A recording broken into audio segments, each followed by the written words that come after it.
Le temple physique, c'est le temple dont nous parlons, le temple de Dagon. Le temple du diable, c'est le temple de Dagon. Le temple de Dieu, c'est le temple de Jérusalem. Comprenez ça bien. Samson, il savait que chaque temple, chaque esprit a un pilier. Chaque esprit a un pilier. Chaque puissance a un pilier.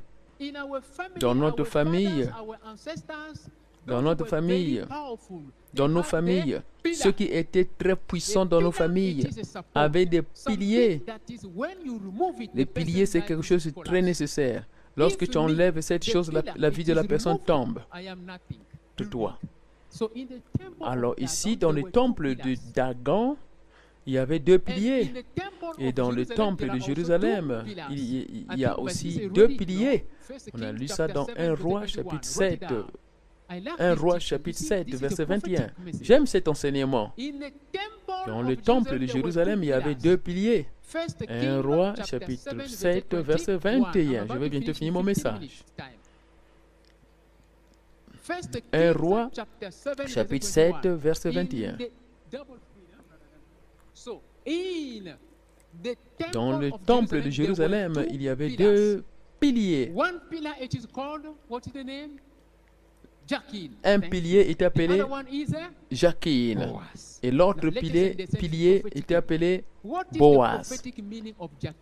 Quelle est la signification prophétique de Jakin?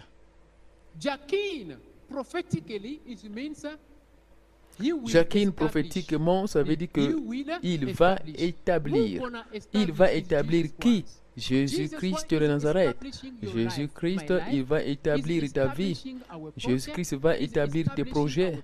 Jésus-Christ va établir notre corps à être le temple du Saint-Esprit. Oui, il est le constructeur. Il est le constructeur. Jésus-Christ, c'est lui le constructeur. Alléluia. Celui qui va établir. Le roi Salomon a mis deux piliers devant l'entrée du temple. Alors, Jakin, le pilier Jakin était à droite et le pilier Boaz était à gauche. Ça, c'est vraiment un message prophétique. Celui qui va établir, c'est Jésus-Christ de Nazareth. Jésus-Christ de Nazareth, c'est lui la fondation de toutes choses. C'est lui la fondation de ce ministère. C'est la fondation de ta vie. C'est la fondation de tes affaires. C'est le pilier de ta vie. Pourquoi le pilier? Il va établir. Lui, il va établir. Donc ici, nous voyons que nous avons deux piliers. Le premier pilier, c'est Jakin. Jakin qui veut dire que l'Éternel va établir. Il va établir quoi? Il va établir la vie. Il va établir les affaires. Il va établir mon mariage. Tout ce qui meurt, lui, donne la vie. Tout ce qui meurt, il donne la vie. Tout ce qui meurt, il donne la vie. Jésus-Christ, c'est lui le constructeur. Voyons maintenant Boaz, le pilier au nom Boaz. Boaz veut dire notre force. Notre force. En lui. En lui. En lui, il y a la force. En lui, il y a la force. Oh, j'aime le roi Salomon. J'aime le roi Salomon, il était prophétique. Comment il a su qu'il doit mettre deux piliers? Il a donné le nom Jakin et Boaz.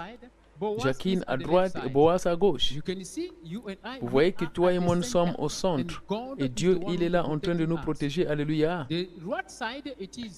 À notre droite, c'est Dieu qui est en train d'établir, de créer. Tout ce qui est mort, il crée. Tout ce qui est volé, il restaure. Boaz, il veut dire, ici, c'est la force. Ça veut dire, toi et moi, on peut tomber. On peut avoir des problèmes. On peut avoir des situations. On peut avoir des situations. Mais Dieu est là pour nous conforter. Dieu est là pour nous donner la force.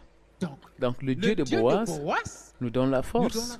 Le Dieu de Boaz nous donne la force. En lui, il y a la force.